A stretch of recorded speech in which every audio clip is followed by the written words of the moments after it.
신앙을 가지고 살아가고 있는 저와 여러분의 삶 가운데 매일 직면하고 있는 현실적인 문제는 어떻게 하면 돈을 많이 벌까의 문제입니다. 이 문제에 대해서 자유하신 분들은 별로 없으실 거예요. 돈에 대한, 재정에 대한, 수입에 대한 고민들을 다 가지고 살아갑니다. 그런데 그 고민의 핵심은 뭐예요? 많이 벌고 싶다는 거죠. 좀 더 많은 돈을 좀 소유하고 싶다는 것입니다. 그런데 문제는 그것이 뜻대로 되지 않는다는 것입니다. 또 더 나아가 이런 고민들이 우리에게 있지 않습니까? 얼마면 될까? 내 삶에 어느 정도의 재원이 확보되어지면 나는 만족할 수 있을까? 많은 사람들은 가지면 가질수록 더 가지고 싶다, 그것에는 만족이 없다, 그렇게 이야기하지만 재정에 있어서 어느 정도면 내가 만족할 수 있을까에 대한 고민을 늘 가지고 살아갑니다. 그래서 주님 앞에 늘 기도할 때도 주여 내 재물에, 재정에, 수입에 은혜를 좀 부어 주시옵소서, 그렇게 기도를 하지요. 그러다 보니 나의 수입과 재정에 대하여 늘 하나님의 은혜를 투영하니까 하나님은 언제나 나의 필요를 채우시는 분으로 인식하게 되어 있고, 그렇기 때문에 그분의 은혜로 나의 지갑은, 우리의 재정은, 우리의 국가는 날마다 풍성하고 두툼해야 된다라고 생각합니다. 나의 수입에 대하여, 재정에 대하여 하나님의 은혜를 구하고 있으면서도 하지 않는 것 한 가지가 있습니다. 그것은 뭘까요? 지출에 대하여, 돈을 쓰는 것에 대하여 하나님의 개입을 우리는 원하지 않습니다. 수입은 하나님의 은혜를 구하지만 내가 쓸 때는 하나님이 개입하지 않으셨으면 좋겠고, 하나님의 은혜와 무관하게 나의 노력의 대가를 쓰고자 하는 그런 마음들을 우리는 현실적으로 가지고 있습니다. 그러다 보니 어떤 일이 벌어집니까? 공급하시는 하나님이 아무리 공급해도 우리의 삶은 이상하게 늘 부족합니다. 하나님이 늘 공급해 주고 계심에도 불구하고 내 삶에, 내 지갑에 언제나 풍성했던 기억이 별로 없습니다. 왜 이런 일들이 계속 반복될까? 얼마나 충분한지에 대한 고민을 한 번도 해본 적이 없기 때문에 그렇습니다.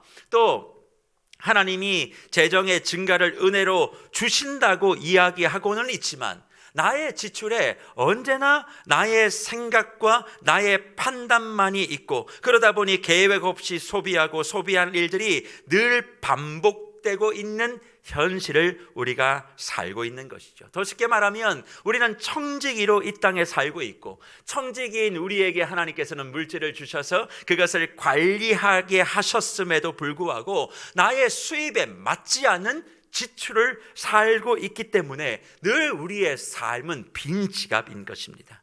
그럴 때 하나님은 은혜가 아닌 긍휼로 우리를 다스리세요. 늘 물질에 있어서 은혜만을 구하지만 우리 물질에 하나님의 긍휼이 있다는 것을 기억하셔야 됩니다. 그러면 물질의 은혜는 무엇이고 물질의 긍휼은 무엇일까요? 우리의 삶의 공급자이신 하나님은 분명히 저와 여러분의 삶에 물질의 은혜를 주셔서 힘과 능력을 가지고 이 세상을 살게도 하시지만 긍휼을 통해 물질도 다스리시는데, 그 물질을 긍휼로 다스린다는 말은 무엇인가? 저와 여러분의 삶의 어느 기간, 어느 시점에 재정을 모자르게 하셔서 자금줄을 조이시고, 그로 말미암아 저와 여러분의 소비를 위축시키셔서 균형 있는 삶을 살 수 있게 하신다는 것이죠.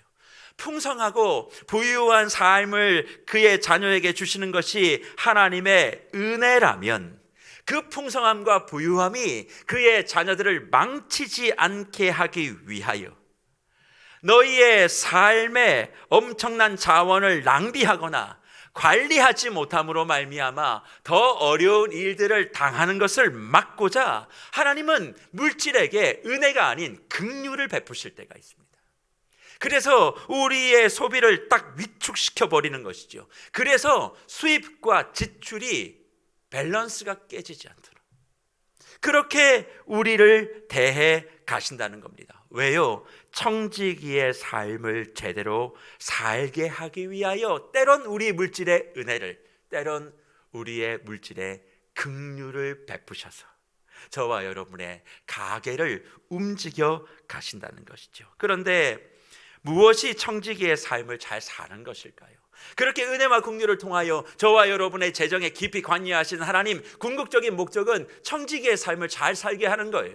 그러면 어떤 삶을 살면 청지기의 삶을 우리가 잘 살 수 있을까? 그 청지기의 바른 삶에 대하여 말씀하여 주신 본문이 누가복음 16장에 나오는 부자와 청지기의 비유인데, 그 말씀을 주목하여 우리는 볼 필요가 있습니다. 거기에 어떻게 기록합니까? 1절부터 3절 우리에게 이렇게 말씀합니다. 또한 제자들이 이르되, 제자들에게 이르실 때 어떤 부자에게 청지기가 있는데 그가 주인의 소유를 낭비한다는 말이 그 주인에게 들린지라. 주인이 그를 불러 이르되, 내가 내게 대하여 들은 이 말이 어찌 됨이냐? 내가 보던 일을 셈하라.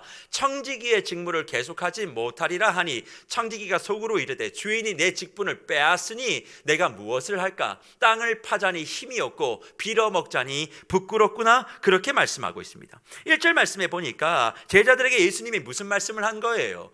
부자가 있다. 근데 부자에게는 청지기가 있었어요. 근데 그 청지기가 주인의 소유를 낭비한다는 말을 듣게 됩니다. 그러니까 2절 말씀에 그 주인이 뭐라고 얘기하냐? 내가 지금 들은 말이 어떻게 되냐? 내가 너에게 맡겼던 그 재물을 한번 셈해봐라. 그렇게 얘기하니까 뭐예요? 주인의 물질을 제대로 관리하지 않는 것이 탄로 나버린 거예요.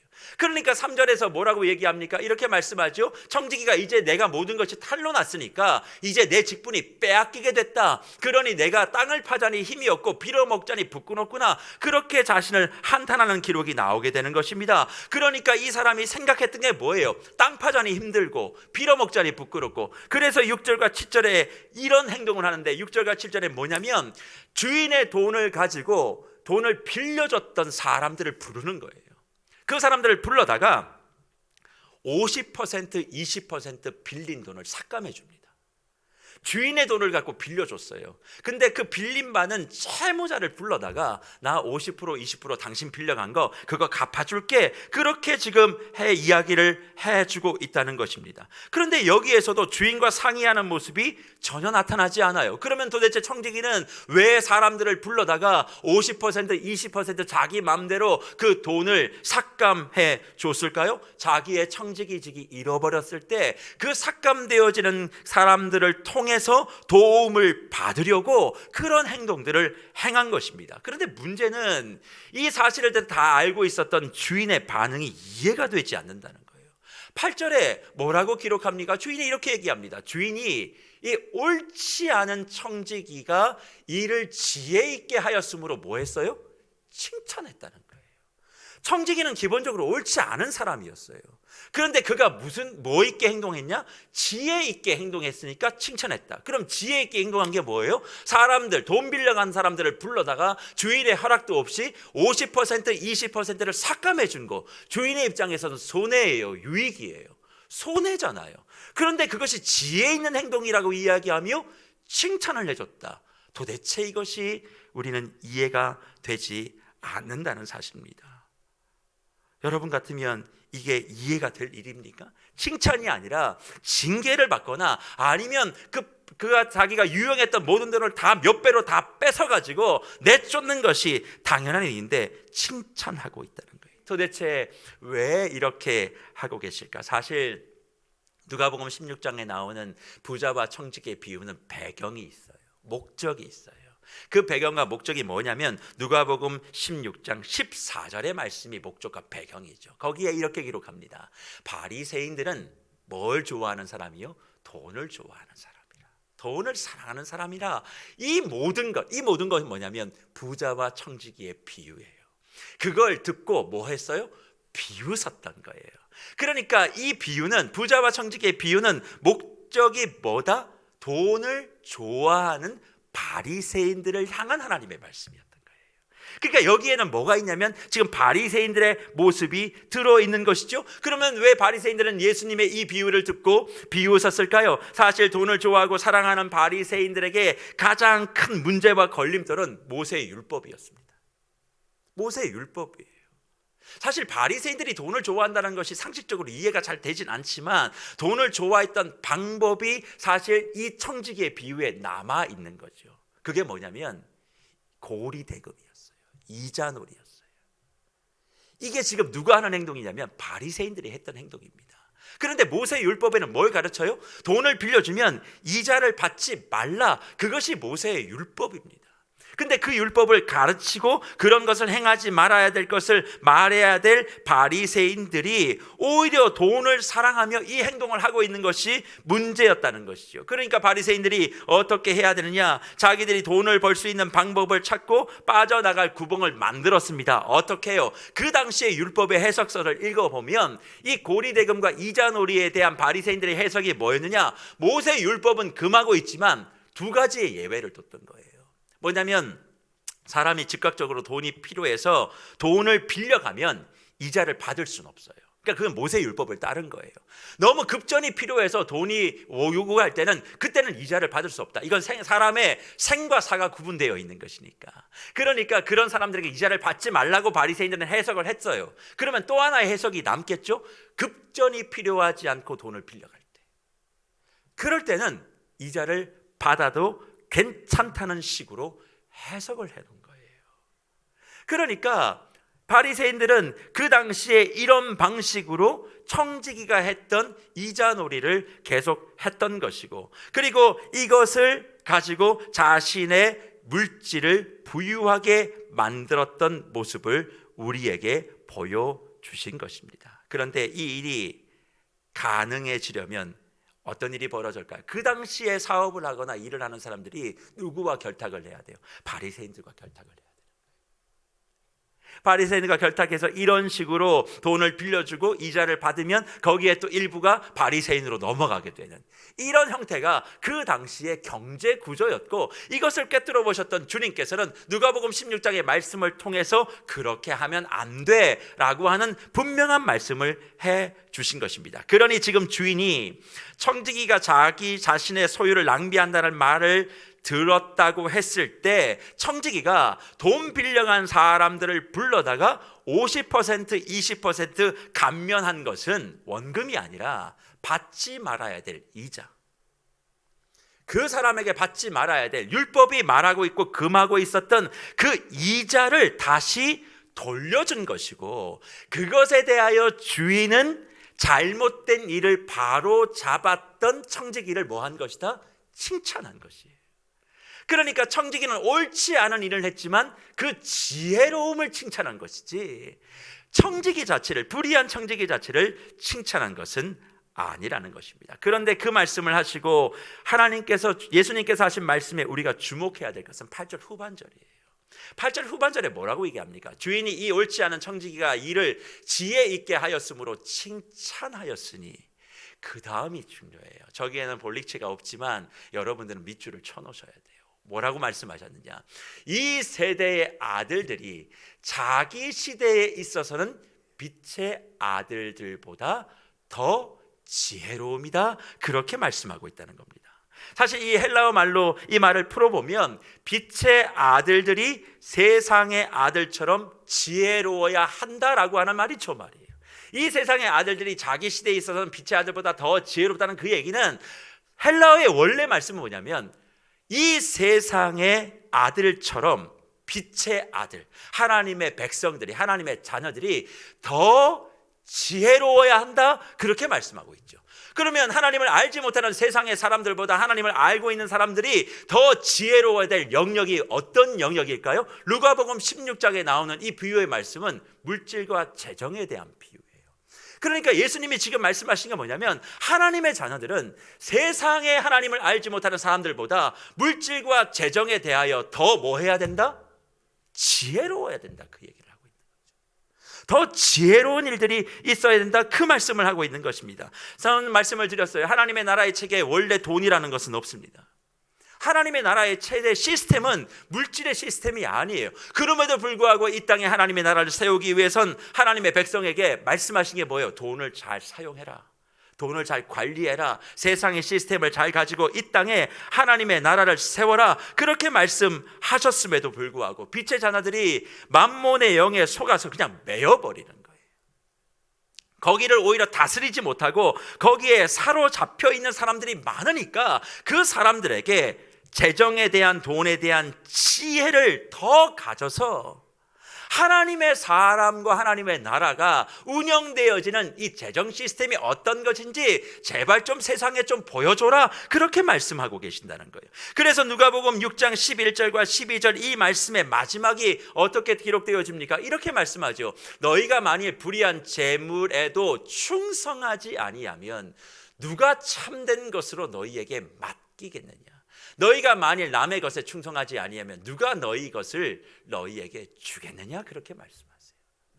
너희가 재정과 재물에 대하여 충성하지 아니하면, 그것이 비록 세상에 가지고 있는 시스템이라 할지라도 그것에 충성하고 열심을 다하지 않으면 누가 참된 것, 참된 게 뭐예요? 하나님의 진리, 하나님의 복음, 하나님의 말씀, 그걸 누가 너희에게 맡기겠느냐? 그렇게 말씀하고 있다는 것입니다. 주 안에 재물 얻을 능력을 가지고 계시는 묵별 여러분, 우리는 그런 차원에서 청지기로서 재정에 있어서, 물질에 있어서 세상 사람들보다 더 지혜롭게 물질을 다루고 계획해야 되는 사람인 줄 믿습니다. 그냥 착하시면 안 돼요. 착하고 선하면 부자 됩니까? 그런 일 없습니다. 그냥 착하고 하나님 앞에 기도만 하면 내가 부유해진다? 속지 마세요. 주님은 착하길 원하는 것이 아니라 지혜롭기를 원하시는 거예요. 특히 어떤 영역에서? 재정의 영역에서 지혜로우셔야 돼요. 공부하셔야 된다니까요. 연구하셔야 된다니까요.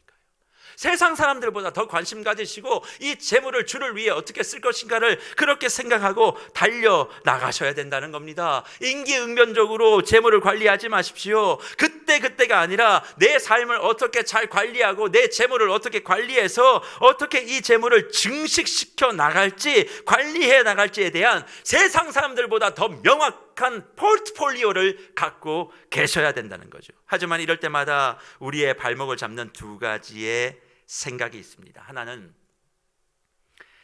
주님은 자신의 제자들에게 모든 것을 다 버리라고 가르쳤는데 목사님 이렇게 말씀하시면 안 되는 건 아닙니까? 다 버려야 제자라고 했습니다. 그런데 이렇게 말씀하시다니요. 두 번째 또 하나 있습니다. 목사님, 이 땅은 순례자의 삶 아닙니까? 우리는 본향 천국을 향해서 바라보는 삶입니다. 이 세상은 나그네 길이에요. 순례자의 길이에요. 의미가 없는 길이에요. 그런데 여기에서 뭘 그렇게 전전긍긍하고 열심히 투자해가지고 뭔가를 이루라고 얘기하는 것입니까? 세상은 연연하지 말아야 될 것입니다. 그렇게 생각하시는 또 하나의 가르침이 있습니다. 모든 것을 다 버려야 제자라고 하는 가르침은 복음서의 가르침이고, 이 땅은 순례자의 길입니다. 나그네의 길입니다. 우리의 본향은 저 천국입니다. 가르치는 것은 서신서의 가르침이에요. 그러면 모든 것을 다 버려야 된다라고, 참 제자라고 하는 그 말의 진짜 의미가 뭘까요? 내가 가지고 있는 재물, 재산, 집, 소유, 내 가족들 다 버리면 그게 참된 제자라면 여기에 계신 저와 여러분 가운데 참된 제자가 단 한 사람도 없는 것 아닙니까?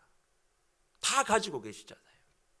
그럼 도대체 다 버려야 제자 된다라고 하는 주님의 그 말씀은 무엇인가? 그것은 우선순위의 문제예요.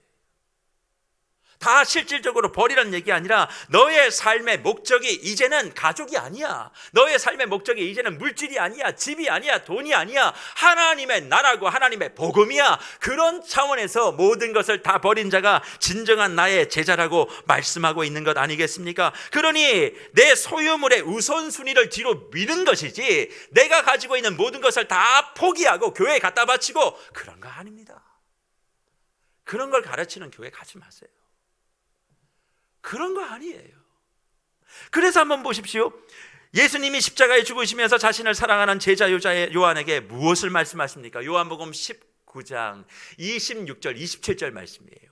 예수께서 자기의 어머니와 사랑하시는 제자, 사랑하는 제자입니다. 곁에 서 있는 것을 보시고 자기의 어머니에게 말씀하시되 여자여 보소서 아들이나 하시고, 또 그 사랑하는 제자 요한이거든요. 그 제자에게 이르시되 보라 내 어머니라 하신대. 그 다음이요. 그때부터 그 제자가 어디에? 자기 집에 모시니라, 그렇게 말합니다. 예수님의 육적인 어머니 마리아를 어디에 모셔요? 호텔에 모셨습니까? 민박에 모셨습니까? 자기 집에 모셨어요. 모든 것을 다 버리고 나를 따르라고 말씀하셨으면 요한은 그 말을 어긴 거네요. 자기 집을 두고 있지 않습니까? 그 얘기는 집을 다 처분하고 예수를 따랐다는 얘기가 아닙니다. 삶의 우선순위를 예수께 두고 모든 것을 다 예수께 두고 달려갔다는 거죠. 그러니까 제자들 집 있었어요. 우선순위의 문제. 그렇다면 꼭 이렇게 모든 것을 다 던지고 포기하는 사람들만 성경에 등장하느냐? 아니요. 모든 것을 다 포기하지 않고도 하나님의 나라를 위해서 자신의 물질을 사용했던 제자들 있습니다. 어떤 사람들이 있을까요? 마가복음 2장에 등장하는 알페오의 아들 레위요.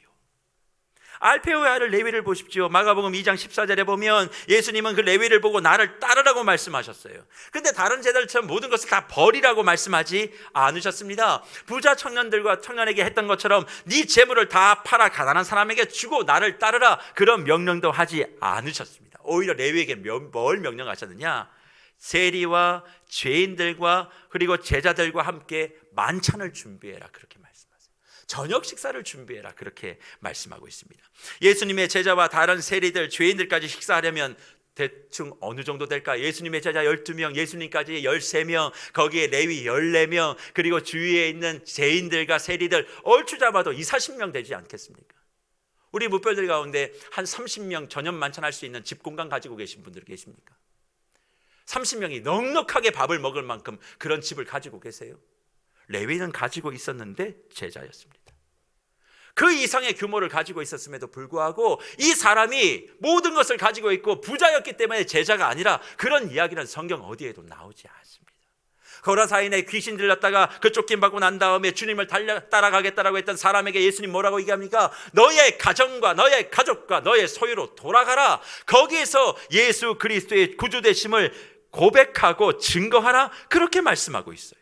그러니 부르심에도 저는 두 가지가 있다고 생각하는 거죠. 소유를 버리고 떠나는 부르심, 우선순위의 부르심이 있고, 또 하나는 뭐냐면 내가 가지고 있는 그 소유로 돌아가는 부르심이 존재하고 있다는 겁니다. 그러니까 저와 여러분은 이 두 가지의 부르심에 다 부르심을 받은 제자예요.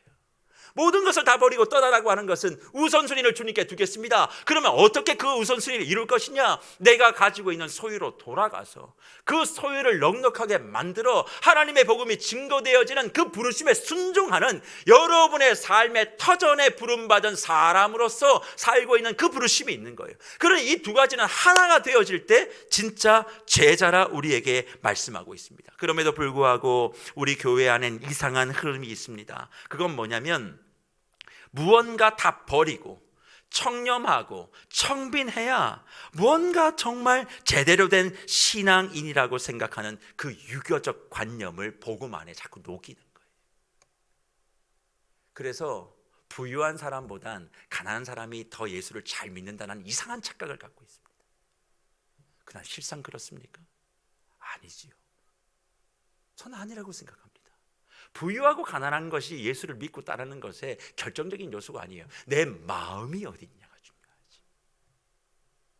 내가 지금 처해 있는 현실을 가지고 주님을 잘 따른다 안 따른다, 예수 그리스도의 진짜 제자다 아니다, 그걸 이야기할 수 없는데 자꾸 우리 안에 복음 아닌 유교적인 사교를 가지고 그런 사람들이 더 청렴하고 깨끗하고 하나님의 나라를 위해 살아가는 사람이라고 자꾸 생각한다는 거예요. 그러니 다 포기하고 모든 것이 없는 상황이 되어야 더 귀하다 생각하지만 그렇지 않아요. 이 둘은 다 똑같은 부르심입니다. 그래서 소유를 버리고 주의 복음을 위해 살아가는 제자에겐 반드시 소유를 통해 공급하는 제자가 있어야 되고, 이 둘이 조화를 이루어낼 때 하나님의 나라의 복음은 강성하게 세워져 가는 것입니다. 그래서 오늘 본문 요한 3서는 우리에게 무엇을 말씀해 주고 있습니까? 사랑하는 주의 제자들이 나그네 된 사람들을 섬기고 나누고 대접하는 일들이 신실한 일이다.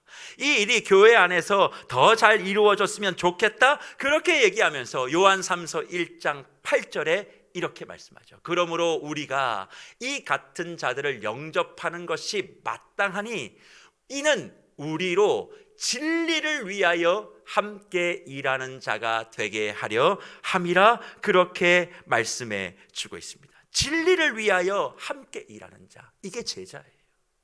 진리를 위하여 함께 대하는 그 제자의 모습이 어떤 것이냐? 나그네 된 자, 사회적으로 약하고 힘이 없고 어려운 그런 사람들을 위해서 내 소유를 내어 번져 그 사람들이 영접받고 대접받고 환대받고 섬겨지는 그 일을 하는 것, 그리고 그 일을 하는 것이 주의 복음을 위하여 진리를 위하여 함께하는 제자라, 그렇게 말씀하고 있는 거죠. 그러니 제자된 우리가 반드시 해야 될 일이 있습니다. 그것은 뭐냐면 어렵고 힘들고 헐벗은 사람들에 대한 영접과 환대와 대접과 섬김이라는 거예요. 그러면 주 안에 살아가는 무별 여러분, 이런 영접, 이런 환대, 이런 대접 어떻게 할 수 있습니까?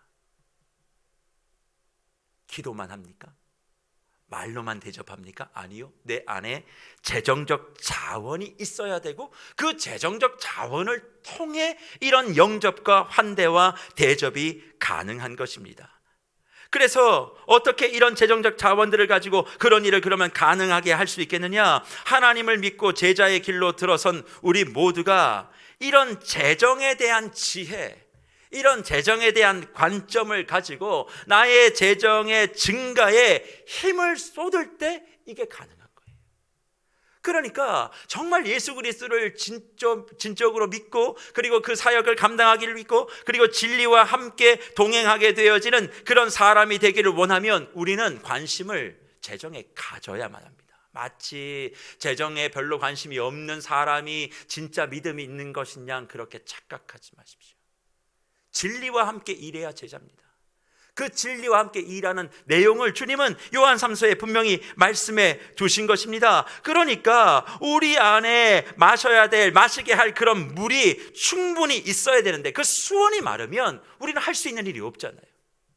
그러니까 저와 여러분의 곳간과 재정의 그 수원이 풍성할 수 있도록 나의 유익이 아니라 진리와 함께 동행하기 위해서, 그 진리를 위해 함께 일하기 위해서 열심을 다해 재정적 관심을 갖고 지혜를 총동원해서 저와 여러분의 삶의 곳간을 넓혀 가야 한다는 것입니다. 그래서 바울이 제자가 되면 부유함을, 부자됨을 포기하라, 모든 부자들이여 모든 걸 다 팔고 다 가난하게 되라, 그런 말을 단 한마디도 한 적이 없습니다. 오히려 디모데전서 6장에 가보면 각 성도가 돈과 재산을 여러 모양으로 다른 모양으로 소유하는 것이 잘못이 아님을 이야기했죠.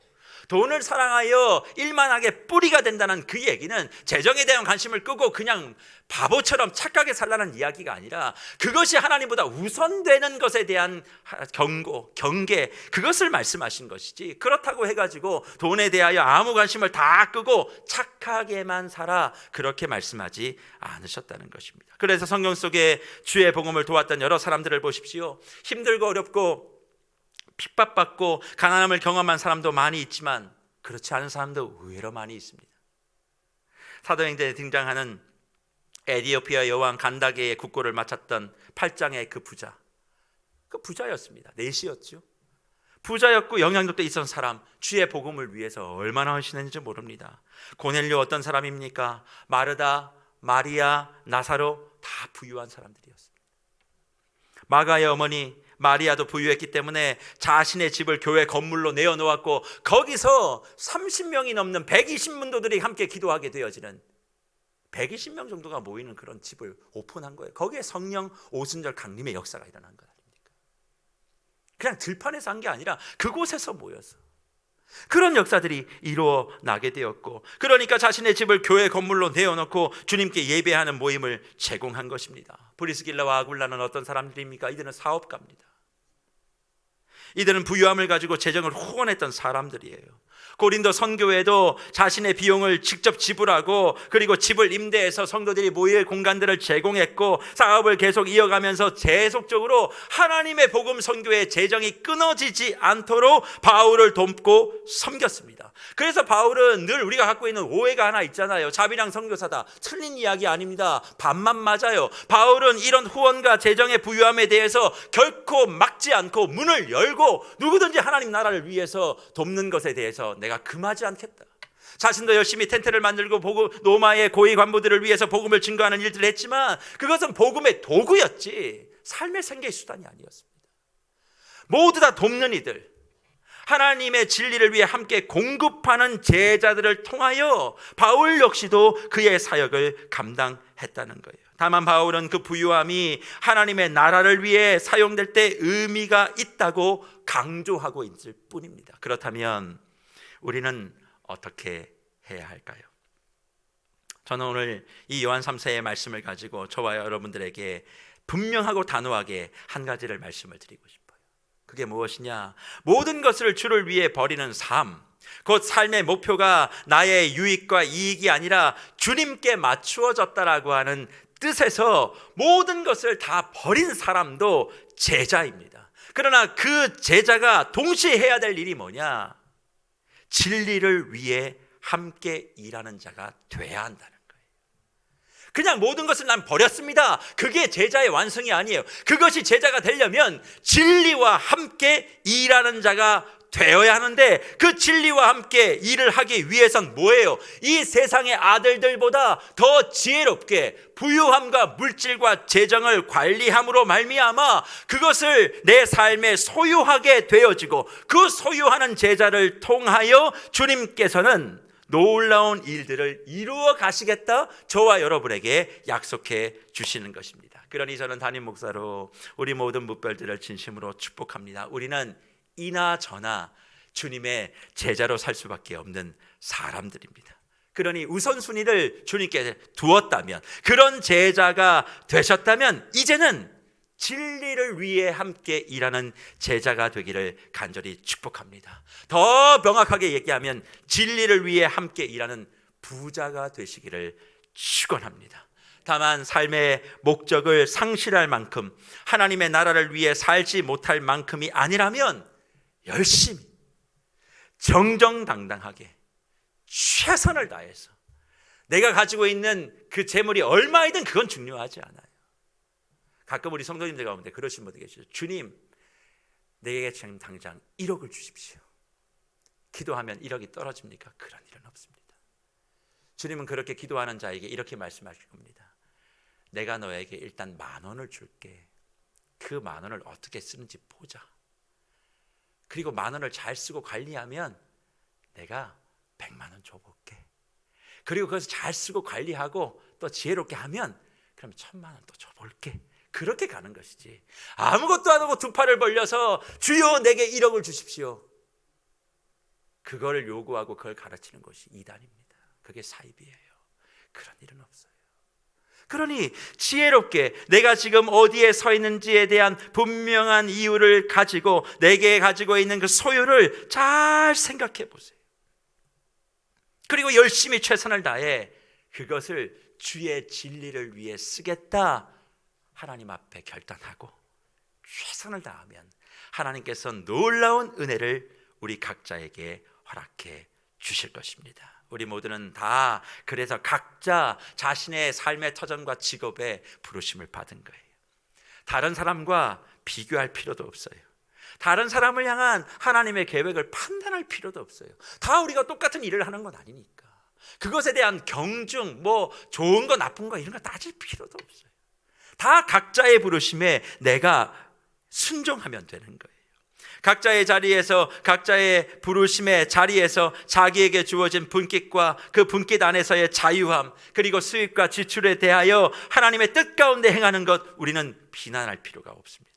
왜 그렇습니까? 열심히 노력해서 부자 된 사람은 아무 잘못이 없어요. 그 과정 속에서 내가 죄를 짓지 않았다면 죄책감 가질 필요 하나 없습니다.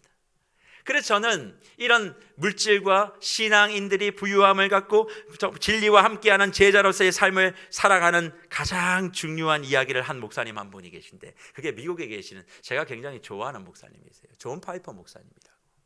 그 존 파이퍼 목사님이 이런 재정에 대한 이야기를 하면서 이런 이야기를 하는데 한번 들어보세요. 저는 굉장히 중요한 인사이트를 우리에게 줬다 그렇게 생각합니다. 그 목사님께서 이렇게 말씀하세요. 얼마나 돈을 많이 벌었느냐가 문제가 아닙니다. 고액 연봉을 받는 것 자체가 악한 것도 아닙니다. 악한 것은 연봉 1억 2천을 받은 사람이 1억 2천만 원의 삶을 살겠다고 생각하는 것입니다. 하나님은 우리를 은혜의 통로로 만드셨습니다. 그러나 그 통로가 반드시 황금으로 만들어져야 한다고 생각하는 것이 위험한 것입니다. 구리도 그 역할을 잘 할 수 있기 때문에 그렇습니다. 저는 이 말을 우리 모두가 가슴에 새겨야 된다고 생각해요. 모두가 다 부자가 되고 모두가 다 일확천금을 노리고 그런 삶을 사는 거, 그거 중요하지 않다는 거예요. 중요한 것은 은혜의 통로로 우리가 쓰임받는 거예요. 내가 1억 2천의 인컴이 있었으니까 나는 그걸 누릴 만한 자격이 돼, 아니면 그것 이상의 것을 꿈꾸고 막 쓰는 거, 그게 죄악이라는 거죠. 은혜의 통로가 되기 위해선 황금 통로가 아니어도 충분히 할 수 있다. 그 얘기가 뭡니까? 각자의 분깃대로, 각자의 삶에 주어진 대로, 내가 구리면 어떻고 동이면 어떻고 은이면 어떠냐, 꼭 황금이 아니어도 된다는 거예요. 그러니까 내 누군가의 삶을 부러워하면 나도 저거보다 잘 되게 해주십시오, 이럴 필요 없이 각자의 주어진 가업과 사업과 직장과 삶의 터전을 꾸준하고 근면하게 하나님이 내게 진리를 위하여 함께 하라고 주어지신 그 부르심이다, 그렇게 생각하고 끝까지 그것에 충성하는 삶을 살되 목표는 뭐예요? 은혜의 통로가 되는 거죠. 모두가 다 황금이 아니어도 괜찮다, 그렇게 말씀하고 있는 것이죠. 자신의 자리에서 진리와 함께 제자로 부름받은 사명이 우리에게 있다고 생각하고 하나님이 주신 재물을 얻을 능력을 발휘하여 부자로 서가시는 저와 여러분이 되기를 간절히 축복합니다. 하지만 부자만 되면 안 됩니다. 은혜의 통로를 하는 부자, 은혜의 통로가 되는 부자, 이게 진짜 진정한 제자가 아니겠습니까? 그러면 어떻게 은혜의 통로가 되는 진정한 제자가 될 수 있을까? 저는 이것을 4개의 한자성어로 이렇게 만들어 봤어요. 선, 부, 후, 구예요. 선, 부, 후, 구. 저는 여러분들께 정말 강조하고 싶은 게 있습니다. 먼저 선부 뭐예요? 먼저 부자 되시라는 거예요. 먼저 부자 되셔야 돼요. 내가 없이 사는 거, 그게 여러 가지 힘들고 어렵고 때론 그것이 하나님의 긍휼일 수 있지만 성실히 최선을 다해서 여러분의 범위 안에서 할 수 있는 부유함을 누리십시오. 주님이 주시는 능력을 가지고 부유함을 하게 되어지는 거, 그거 죄악 아닙니다. 그러니 진정한 진리를 위한 제자가 되기 위해서는 선부가 우선돼야 돼요. 그러면 그걸로 끝나면 안 되죠. 그 다음 뭐예요? 후구예요. 후구, 뒤후자에다가 구제할 구자. 우리의 삶에 이제 받았던 그 모든 것들을 구제와 긍휼의 삶을 살아낼 때, 이게 진짜 주님께서 원하시는 부유한 제자, 진리와 함께 일하는 제자가 된다는 것입니다. 그래서 이 선부후구의 삶을 제대로 보여준 사람이 있죠. 그게 누굽니까? 사도행전 11장에 나오는 제자들입니다. 사도행전 11장 28절과 30절 뭐라고 기록합니까? 그 중에 아가보라고 하는 한 사람이 일어나 성령으로 말하되 천하의 큰 흉년이 들리라 하더니 글라우디오 때에 그렇게 되니라. 제자들이 각각 그 힘대로 유대에 사는 형제들에게 부조를 보내기로 작정하고 이를 실행하여 바나바와 사울의 손으로 장로들에게 보내니라, 그렇게 말씀하고 있습니다. 그 당시에 지진이 일어났고 흉년이 일어났어요. 그러니까 삶이 너무나 힘들어지는 것을 알게 되었던 제자들이 29절에 뭐라고 얘기합니까? 각각 그 힘대로 유대에 사는 형제들에게 돈을 보내기로 작정했다. 그런데 제자들이 각각 그 힘대로라고 하는 저 헬라어 원래의 말이 뭐냐? 금전적 능력대로라는 말이에요. 금전적 능력대로. 각기 힘대로 한다는 것이 뭐냐면 마음을 다해서 기도하고 이런 뜻이 아니라 각기 금전적 능력대로. 그 당시에 제자로서의 삶을 사는 것이 너무나 많이 힘들고 어려웠음에도 불구하고 자신에게 주어진 삶을 포기하지 아니하고 삶을 가꾼 겁니다. 복음을 전하고 우선순위를 하나님 나라에 두었지만 자기에게 주어진 기업과 가업들을 충실히 다했던 그 제자들이 이런 흉년과 지진이 들었을 때 자신의 금전적 능력대로 자신이 할 수 있는 최대치를 들여서 그 사람들이 만족할 수 있을 만큼 그렇게 행했다. 이것이 뭐예요? 선부후구의 삶을 제대로 살아낸 제자의 모습이 아니겠습니까? 그러면 도대체 사도행전 11장에 나오는 제자들은 어렵고 힘든 상황 가운데서도 어떻게 그런 일들이 가능했을까요? 사실 사도행전은 성령의 역사를 나타내는 복음, 기록, 하나님의 말씀 아니겠습니까? 성령의 역사가 나타날 때 어떻게 이런 일들이 벌어지냐? 예수 그리스도의 구주되심 또 부활하심을 믿고 내주하시는 성령이 함께 할 때 나타나는 역사, 그게 제자들에게 나타났다는 겁니다. 그러면 저는 이렇게 생각하는 것이죠. 성령이 우리 가운데 임하여 나타나는 그 모든 역사가 하늘에 있는 일들만이 아니라 뭐에도 있다? 재정에게도 있다. 그러니까 성령이 임하면 재정을 바라보는 마음과 가치가 반드시 달라지게 돼 있다는 거죠. 그게 사도행전 11장에 나오는 제자들의 모습이 아닌가. 그러면 성령이 주시는 재정에 대한 두 가지의 마음이 저는 있다고 생각하는데, 그 마음은 무엇일까? 첫 번째는 전략적 단순함이에요. 성령이 임하면 물질에 대해서 우리는 전략적으로 단순하게 되어 있다는 것입니다. 이 전략적 단순함, 물질에 대한 전략적 단순함은 무엇이냐? 하나님의 말씀만 생각하는 거죠. 물질에 대해서 단순하게 생각하는 거예요. 복잡하게 생각하지 않습니다. 하나님이 주셨던 말씀 그 원칙만을 생각하는 거예요. 그런데 사람들이 물질에 대한 단순함을 늘 가르침을 받고 믿지만 잘 그렇게 살지 못해요. 왜냐하면 주위를 돌아보기 시작하거든요. 하나님의 말씀보다 내 주위에 있는 사람들이 너무 많아요. 그러니까 뭐 투자해가지고 엄청 돈 벌었대, 뭐 해가지고 엄청 뭐 수입이 많았대, 야 지금은 대세는 이거래 저거래 막, 그래서 이렇게 한번 광풍 불면 휙, 저렇게 한번 광풍 불면 휙. 거기는 뭐가 없어요? 하나님의 말씀이 없는 거예요. 정보를 따라 살아가지 말씀을 따라 살아가지는 않는 거예요. 그러니까 단순하지 못하니까 그런 일들이 벌어지게 되어집니다. 그런데 또 이 단순함은 저는 이런 부분이 있다고 생각해요. 단순히 단순하고 살라고 얘기하면 그래 세상은 다 꺼버려야지, 또 그러시는 분들이 계세요. 그래서 제가 뭐라고 말씀드렸어요? 전략적 단순함이라고 그랬잖아요. 필요한 건 우리가 해야 돼요. 공부하고 연구하고 다 우리가 또 배울 건 배우고 활용할 건 활용해야 돼요. 그리고 또 그 전략적 단순함이 뭐가 필요하냐면, 나 자신에 대한 여유를 갖는 데 있어서도 내 물질이 쓰임받아야 된다. 가끔은 무조건 그냥 다 모으고 밖으로 안 내보내시는 분들 계세요. 하루에 세 끼를 굴비 한 마리 걸어놓고 드시는 분도 계시죠. 그런데 말은 또 그렇게 해요. 주를 위해서 아껴야 된다고. 그러면 저 할 말이 없어요. 그렇지만 거기에는 뭐가 없는 거예요? 그냥 단순하게만 한 거지 전략적 단순함이 없는 거죠. 왜? 그냥 아끼기만 하시는 분들은요, 내어놓지를 못해요. 이게 내가 어떻게 모은 건데. 그러니까 쥐고만 있는 거예요. 쓸 줄을 모르는 거예요. 그래서 저는 가끔 그런 분들에게 자신을 위해서 한번 써보시라고, 여행도 좀 가보시고 또 충전도 좀 하시고, 그렇게 해서 세상이 어떻게 돌아가는지를 좀 보시라고, 그렇게 전략적 단순함의 마음을 가지면 성령이 주는 두 번째 마음이 거기서 태동하게 되는데, 그게 뭐냐면 관대한 마음이에요. 사람이 여유가 있어야 관대함이 나온단 말이에요. 관대한 마음. 그러니까 영원한 것을 보려고 하지만 지금 당장에 있는 것에 집착하게 되어지고, 지금 뭘 해야 된다 그렇게 얘기하면서 자꾸 하는 사람들은 자꾸 옹졸해지고 치졸해지는 거죠.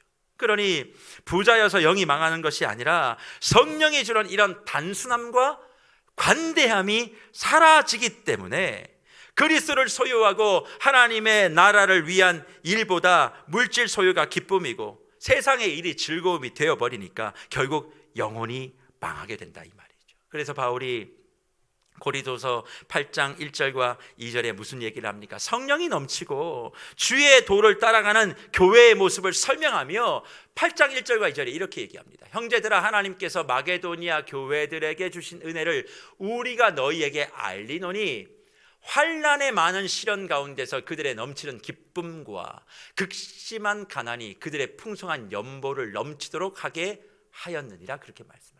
마게도니아 교회를 칭찬하면서 환난의 많은 시련 가운데 뭐가 있어서 그들의 넘치는 기쁨이 있었다. 이게 말이 돼요? 환난의 많은 시련이 있는데 그들의 기쁨, 넘치는 기쁨이 있었대요. 그리고 극심한 가난이 그들의 풍성한 연보를 넘치도록 했다. 다 상극이잖아요.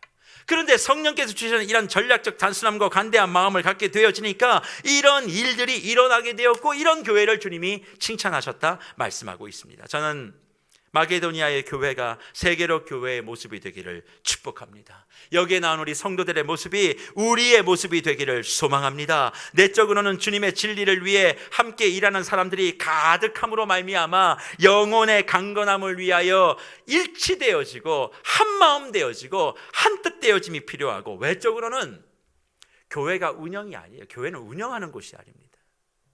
교회가 운영이 아닌 사역을 위해서 어떻게 이 재정의 흐름을 지속적으로 공급해낼 수 있겠는가?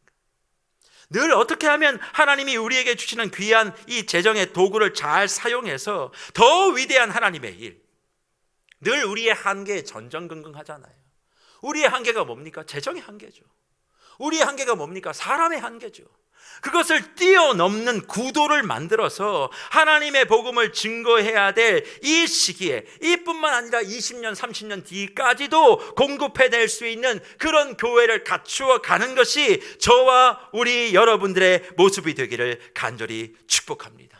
모두가 다 가지고 있는 한계가 있지만 그 한계를 뛰어넘는 교회의 모습이 무엇인지 우리 교회가 세상의 답이 되었으면 좋겠어요. 아직도 30억이 넘는 사람들이 그리스도를 모른 채 살아가고 있습니다. 그 30억 가운데 70%는 한 번도 예수의 이름을 들어보지 못했습니다. 그들이 복음을 듣게 하려면 선교사가 파송되어야 하고, 선교사가 파송되어지고 사역을 하려면 재정적인 후원이 반드시 뒷받침되어야만 합니다. 선교뿐만 아닙니다. 이 지역을 아름답게 어떻게 변화시킬 수 있겠습니까? 이 지역을 아름답게 재생하기 위해선, 무너진 도시를 다시 재생하기 위해선 당연히 재정이 뒷받침되어야 합니다. 그런데 늘 이야기하죠. 재정이 어딨냐고. 늘 제게 묻습니다. 목사님, 돈이 어디 있습니까? 그럴 때 저는 이런 답을 드리고 싶어요. 재정이 어느냐고 묻는 모든 분들에게 진리를 위해 함께 일하는 우리가 성령이 주시는 마음을 통해 전략적 단순함과 간대함을 가지고 하나님의 말씀과 성령을 통해 작정하면 이미 그 해답은 우리 안에 있어요. 왜 제게 자꾸 찾아오셔서 돈이 어딨냐고 물어보세요? 진리와 함께 일을 하고 전략적 단순함과 마음의 간대함을 가지고 주를 위해 살겠습니다 라고 말하는 저와 여러분 안에 이미 있는 거예요. 그러니 고민하지 마세요. 영원한 것을 바라보면서도 현실을 외면하지 않고 우리를 통해 복음의 전파와 도시 재생을 위해 우리 교회는 반드시 쓰임 받을 거다, 그런 분명한 목적을 갖고 있다면 이 일에 우리는 순종하며 하나님 내게 주어진 삶의 터전, 내 분깃 열심히 잘 가꾸겠습니다. 힘을 다하겠습니다. 주를 위해 내 사업에 10배, 20배 복을 주십시오. 그리고 내가 100배, 200배 땀을 흘리겠습니다. 그런 마음을 갖고 온 성도들이 모이고 여기에 뜻을 모아내면 어떻게 하나님께서는 놀라운 일들을 우리를 통해 이루어 가지 아니하겠습니까? 그러니 말씀을 마무리하며 아름다운 사람, 아름다운 교회인 무별들에게 도전합니다. 우리는 부름받은 하나님의 백성이고 보냄받은 예수의 제자입니다. 우리가 이 사명을 잘 감당하기 위해서 모두가 주님은 이 땅에 부자가 되기를 바라고 계세요. 잘 먹고 잘 사는 부자가 아니라 진리와 함께 일하는 부자.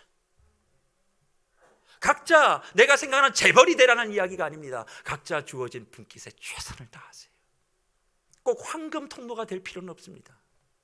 그러나 굴이라도 내가 통로가 되겠다, 그런 마음을 가지고 모든 것을 주님께 우선순위의 목적을 두고 다 버리는 제자, 그렇지만 또 공급하는 제자, 진리와 함께하는 제자, 그것이 되어질 때 우리가 섬기는 이 지역도 또 섬겨도 최대치를 하는 거예요. 이 마음은 성령이 주시는 마음이에요. 이름 내고 면피하려고 하는 것이 아니라 최대치, 내가 할 수 있는 최대치, 그거를 하기 위해 주님, 나는 오늘부터 전략적 단순함을 갖고 살겠습니다. 내 재정 그렇게 보겠습니다. 관대함을 가지고 가겠습니다. 그래서 이 시대를 잘 감당할 수 있도록 은혜를 베풀어 주시옵소서. 그래서 우리 세계로 교회는 평신도 제자 교회로 서가야 하는 거예요. 그저 그냥 불 받아라 그러면서 막 그렇게 집회, 중요하지 않아요. 그 불이 어디 떨어져요? 내 일상에, 내 사업에, 내 가업에, 내 삶의 터전에. 여기에 불 받고 저 문 날면서 소화기를 끄고 가시는 분들 계시잖아요. 다 소용없는 거예요. 내 삶의 현장에 그렇게 연결됨으로 말미암아 결국 우리 교회가 더욱더 아름답게 서가고 여러분의 삶의 터전이 더욱더 주 안에 복의 복을 누리시는 은혜가 있기를 간절히 축복합니다.